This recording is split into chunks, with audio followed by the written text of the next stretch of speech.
The reason that users often don't advance in digital experiences is because they're stumbling on friction points, often friction points that the organization doesn't even realize are there. Here's what your customer is saying, and here's what the executive is saying. You guys thought this was the best thing ever, but your customers are saying the exact opposite. Where are we overwhelming people with too much information? Research can help us find all that. On today's episode of the Everything Fixed podcast, we'll be talking to Erin Young. She's founder and principal of the UX design agency Slide UX. Erin's been running this agency for over 10 years now, been in the UX game for over 17 years. And in today's episode, we get to talk to her about friction and how sometimes friction is actually a good thing. We get to talk to her about the importance of really understanding your customer, using that information about your customer to tell the right story at the right time, especially when dealing with more complex problems, and about A/B testing and how A/B testing is not always a good thing without research behind it. We look forward to talking to Erin today. Let's get started.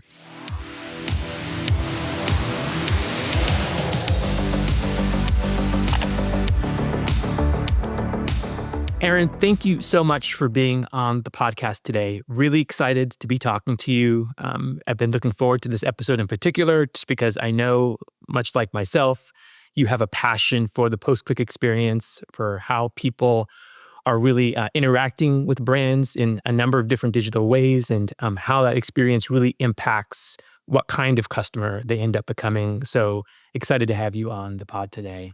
Thanks for having me. So I know you're a founder of Slide UX. You've been at this UX game for many, many years. What was it that really inspired Slide UX? I know one of the things that you speak a lot about is friction, and the importance of eliminating friction in the experience. How did that or anything else in the customer experience play a role in you founding Slide UX?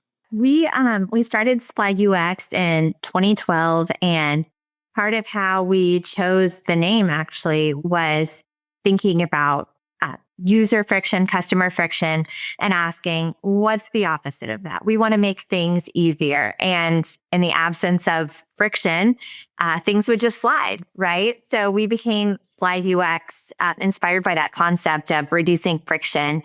Early in my career, I worked both in-house and in an agency. And one of the ongoing topics of conversation was, of course, how to improve conversion, how to make digital experiences perform better. And the reason that users often don't advance in digital experiences is because they're stumbling on friction points, often friction points that the organization doesn't even realize are there. And so I became fascinated with the relationship between user insights and improving user experiences. And that kind of led me down the path of UX as a field.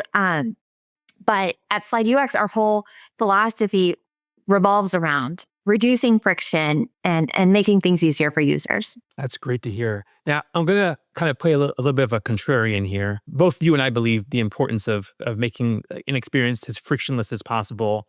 But is friction ever a good thing? Is it ever a need to have some degree of friction in the user experience? Absolutely. And that's where user research is critical. We're all about reducing unnecessary friction, but there are times when a little bit of friction is a good thing for the user. A great example of that is when the user is making a decision to delete data.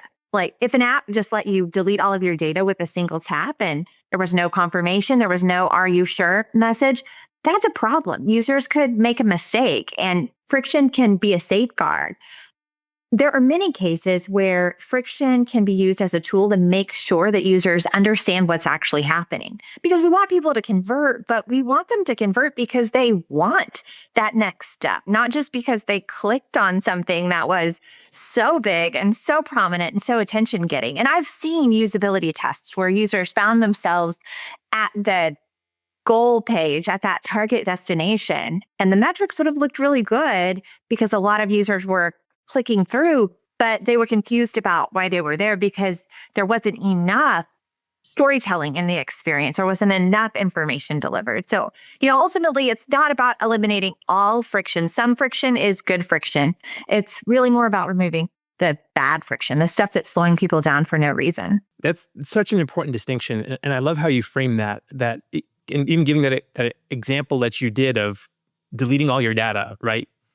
You see experiences where you get a confirmation box. Perhaps you even have to type in the word delete or type in the word cancel, right? To make that happen.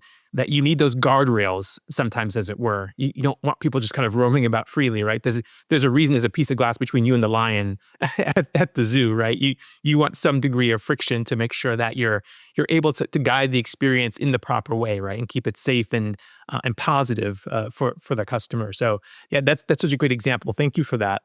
So as you try to create these frictionless experiences, one of the things that does tend to create friction is making sure that the person has the appropriate information, right, to be able to make that decision.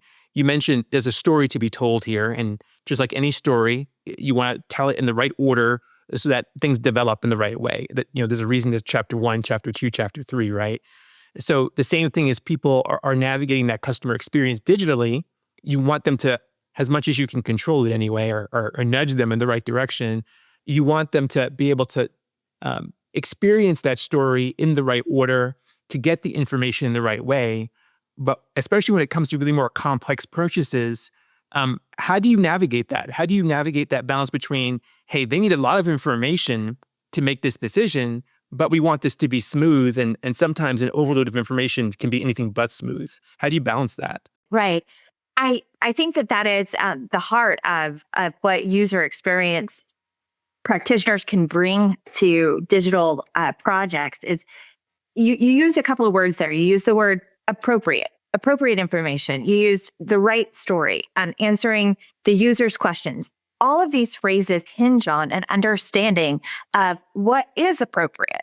What are the user's questions? What does the right flow of information look like for that user? And I think that the first step in the process of getting things right is to actually understand the needs of the user.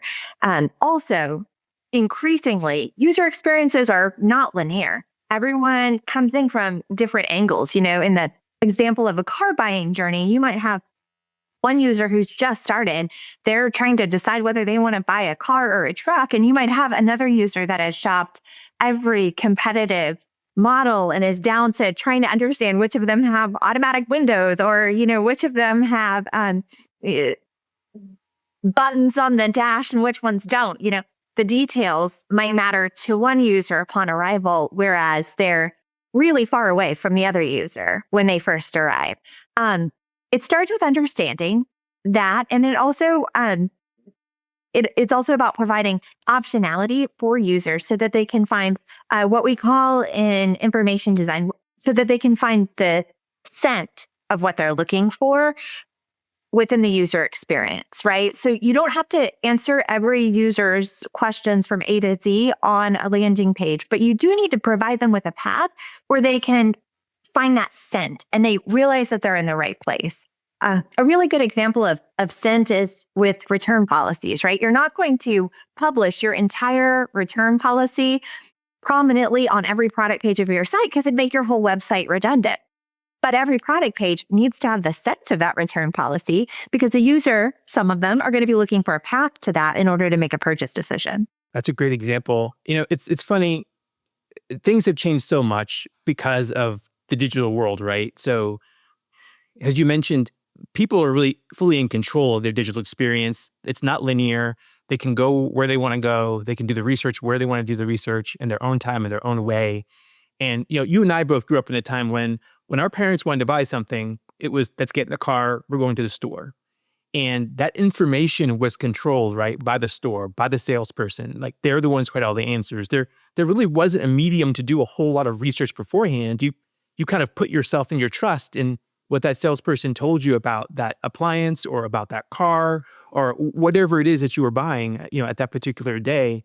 Whereas now you come to the website looking for information in your own time, in your own way, oftentimes armed with information that perhaps you've gotten from other websites that you're now bringing to this experience on this website. Things have changed so much. Do you feel like the way things were, which a lot of brands kind of hold on to, right? They want to maintain that control. Is there anything that can still be kind of gleaned from that kind of the in-store experience that still kind of applies to the online experience? Or have things changed so much that that's just all out the window? What do you think? I think That's a really great question. And it brings up a couple of thoughts for me. One of them is that we actually still have to support a lot of elements of that in store experience because there will come a point in many highly considered purchase decisions where the user is going to want to move from the web experience to the phone, or they're going to want to move to the chat, or they're going to want to go to the showroom and talk to somebody about specifics of the actual thing that they might bring home. So not only do businesses have to continue to support a great experience across all of those platforms and fluid movement between them, but I think that there's also a lot that can be learned from insights that come from the the art and science of the physical store.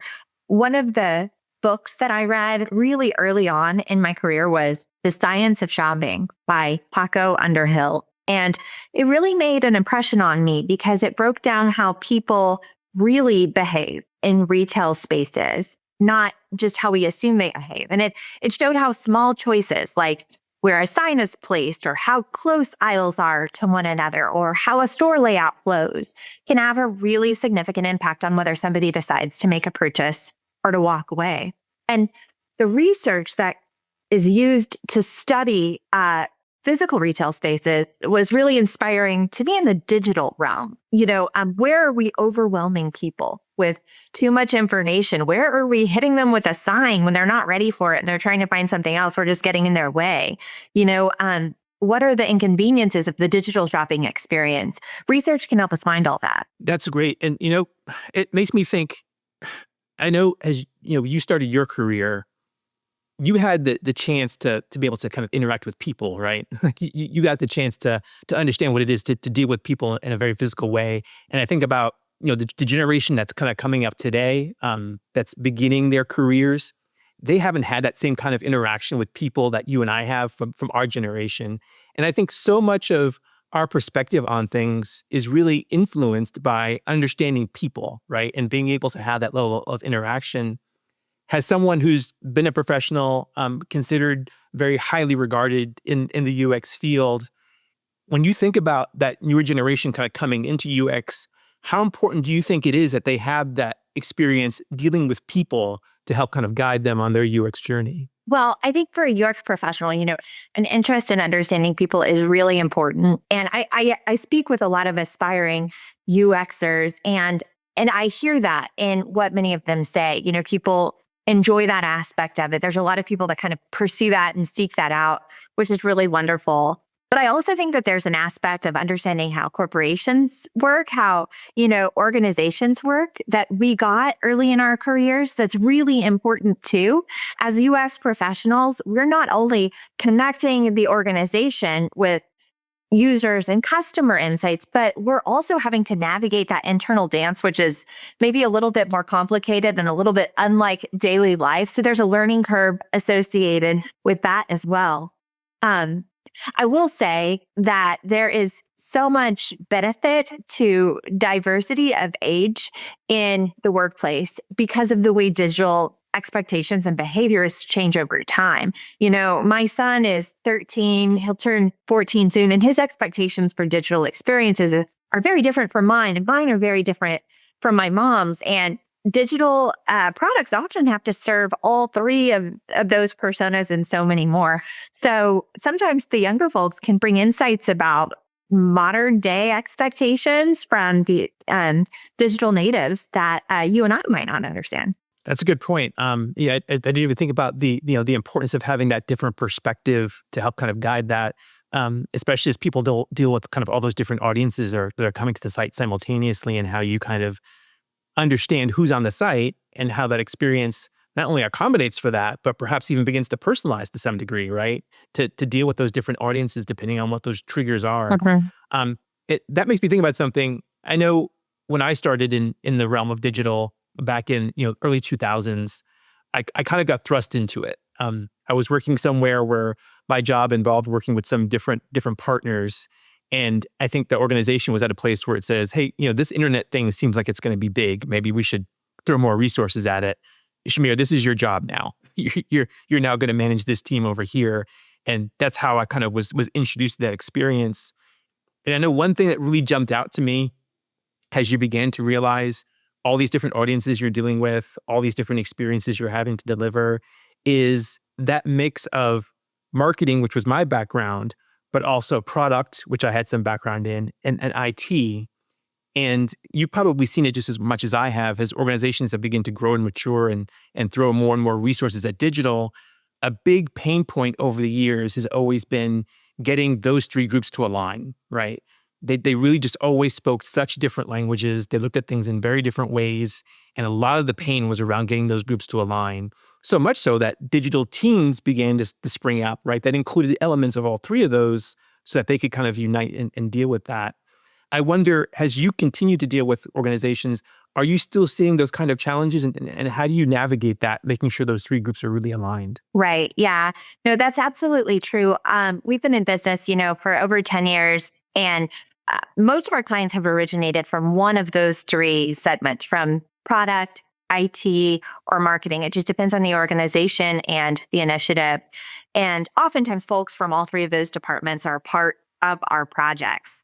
And I've heard countless clients explain to me how difficult it can be to work with a UX team that doesn't seem to get it, or a UX partner, a UX designer who doesn't seem to understand quickly, right? The slowdowns that can be caused by poor communication between the parties. And I think that's one of the huge reasons that we see the stickiness that we do with our client base.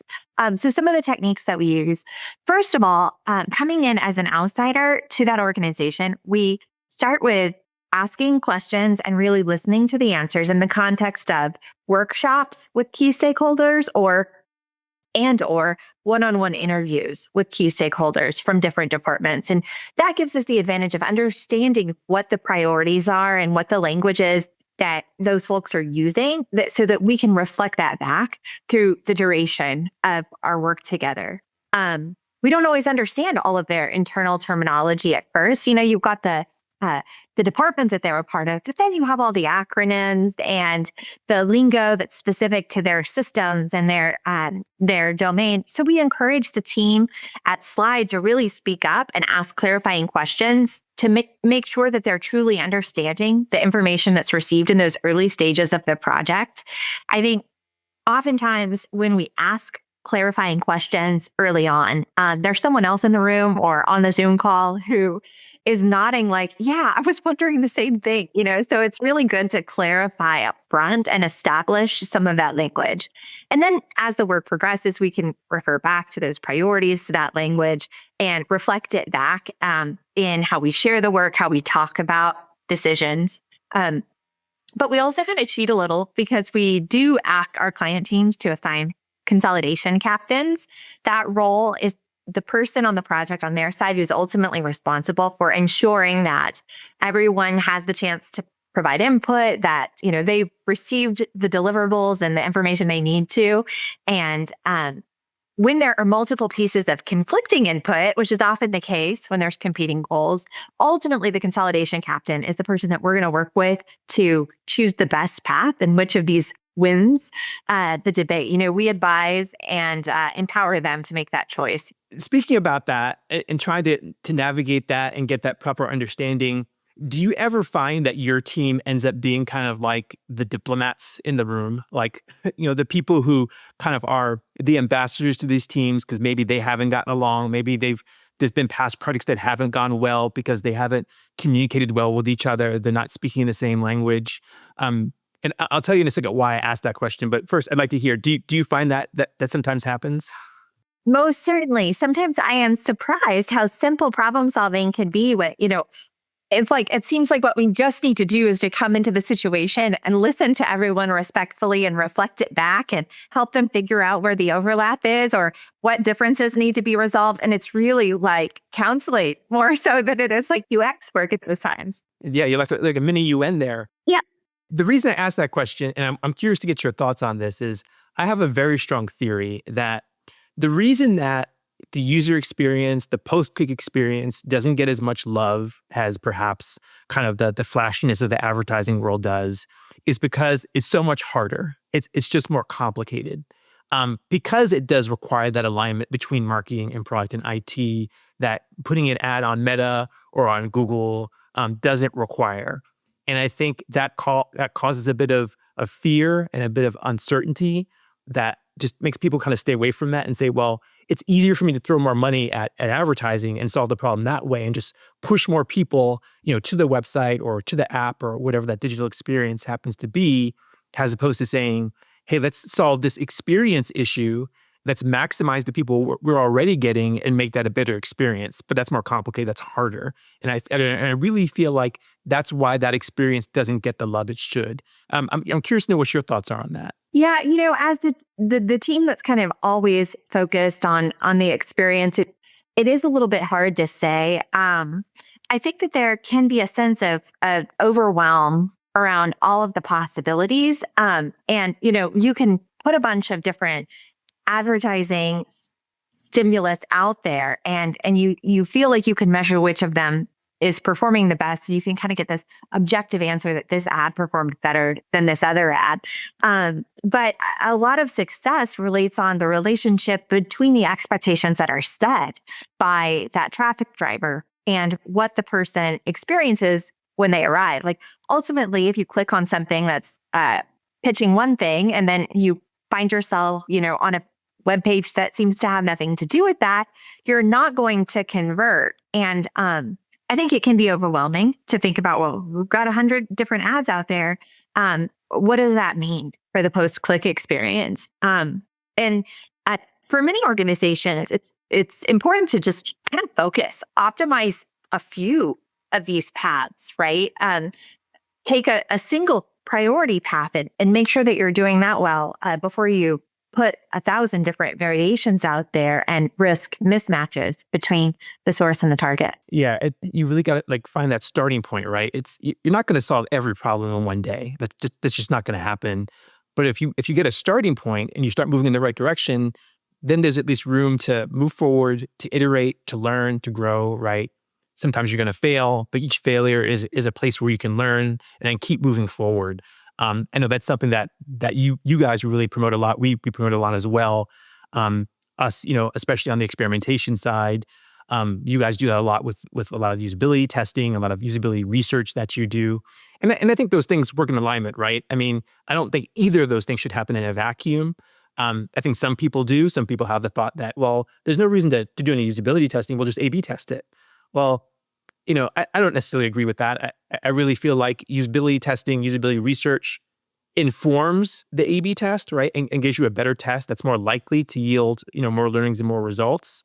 Is that kind of a challenge that you've run into in terms of people kind of saying, oh, we don't need to do that. We'll just run an A/B test and deal with it? Right. Yeah. No, it is really common. I would say increasingly so, because the tools have become more available, and executives always love the cold, hard data of numbers. Not everyone has the traffic to do it with legitimacy.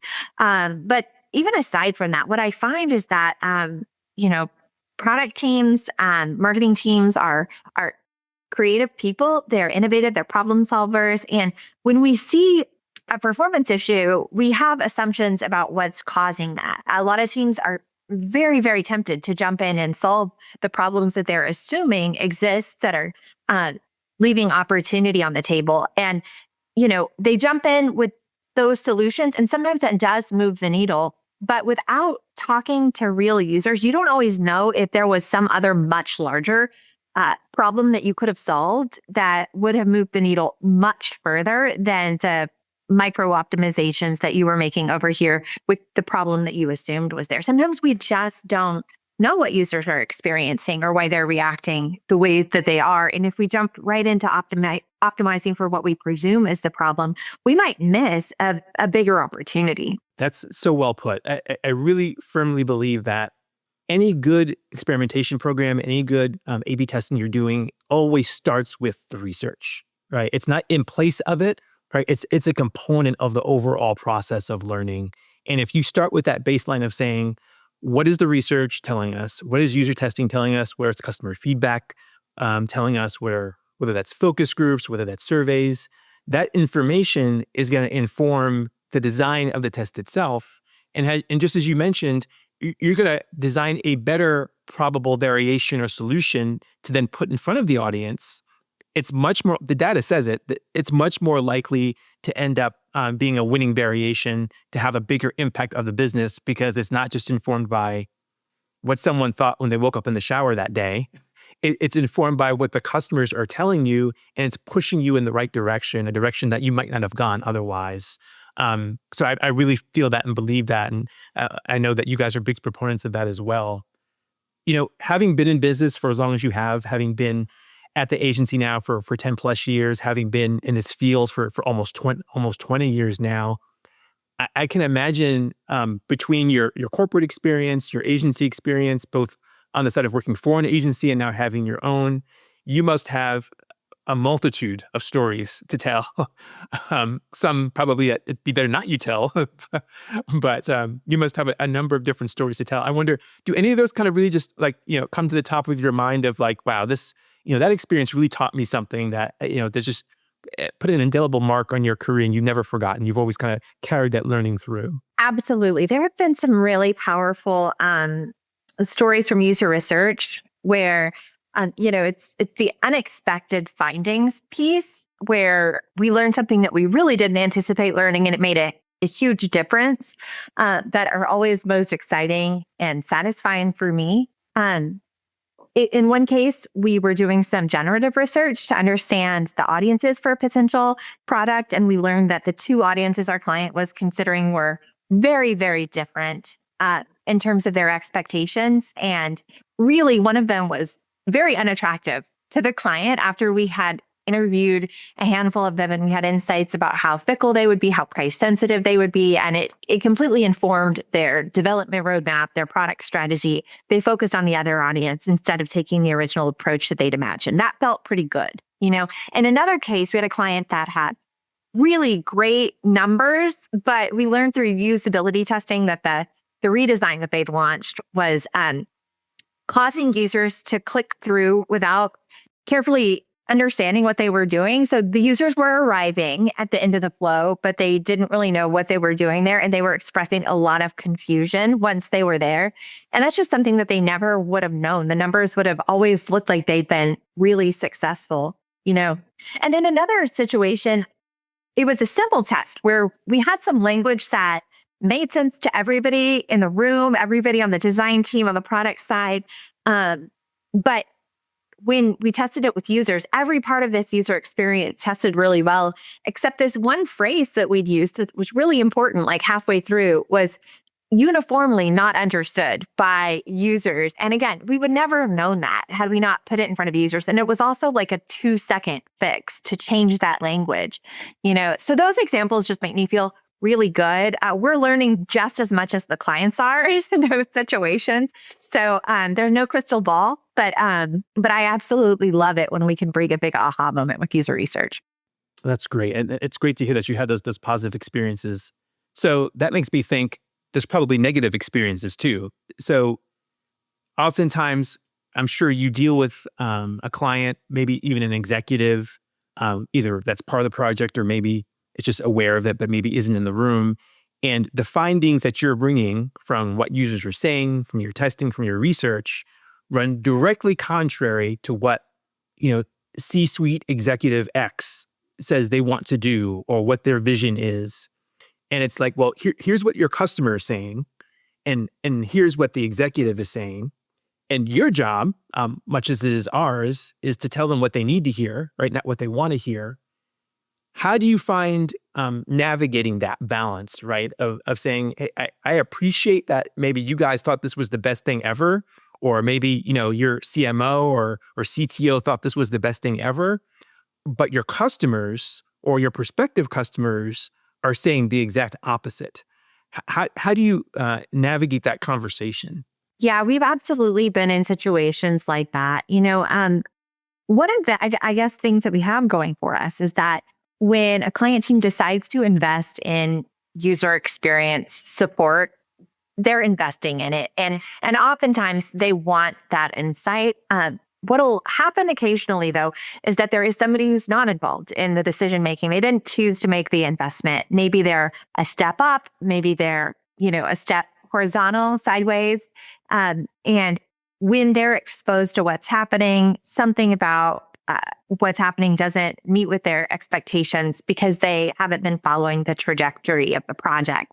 New people becoming involved in a project that have authority over the decisions that are going to be made is always a challenge. And sometimes we win them, sometimes we lose them. It's important to ensure that everyone is informed about the findings that have taken place, but ultimately it is their decision. And we kind of use a policy that we informally refer to as warning 3 times. We try to warn our clients at least 3 times if we think that they're making the wrong decision, but ultimately it's their decision to make. And if the culture isn't one that's going to embrace user insight and act based on it, it's a way that we feel it out that, we're not going to be a good long-term fit. So sometimes in those cases, we complete the project and we don't take the next one because we know that user research isn't important to that organization, right? On the flip side, there have been plenty of executives along the way that I've seen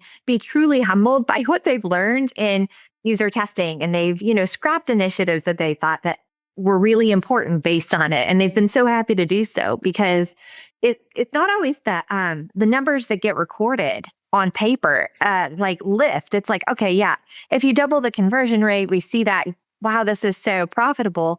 But what if you don't spend $1 million on a piece of software that you thought you were going to spend $1 million? I mean, that's big too, 100%. Yeah. You made so many points. That's a whole nother episode to kind of unpack all the great stuff you just said there. But I really heard the value of saying, hey, look, you've invested in us. You invested in our expertise, in this research, in this testing. You should at least give it some serious consideration to factor that in, right? I love the fact that you kind of have this informal thought process around warning them 3 times, of kind of making sure that at least the message gets through, and then they can make an informed decision about what they want to do, a next step. And we both know sometimes it's not that easy. Sometimes there's political pressures, there's market pressures that you have to succumb to. You wish you could say business was always so easy that it's black and white, that this is what the customers say, so this is what we're going to do, and we're going to see great results. It's not always that linear and that black and white. So I love that, and I especially love the fact that you recognize that, okay, maybe this is a signal this isn't going to be a great relationship for us in the long term. We're still going to deliver quality. We're going to give them the best that we can in this engagement, but maybe future long-term engagements don't make sense because what the value that we bring in they're trying to deliver is not maybe exactly what they're looking for, and maybe another partner or another avenue might be better for them. So I heard all that and a lot more. It's what makes you guys at Slide UX so great. It's what makes you great to have worked with in the past and to have known for all these years. So thank you. Thank you so much for your time today. Really appreciate you joining us on the podcast. Hope to have you back one day soon. Thanks for having me. This has been a great conversation. I always enjoy talking to you. Thanks, Erin.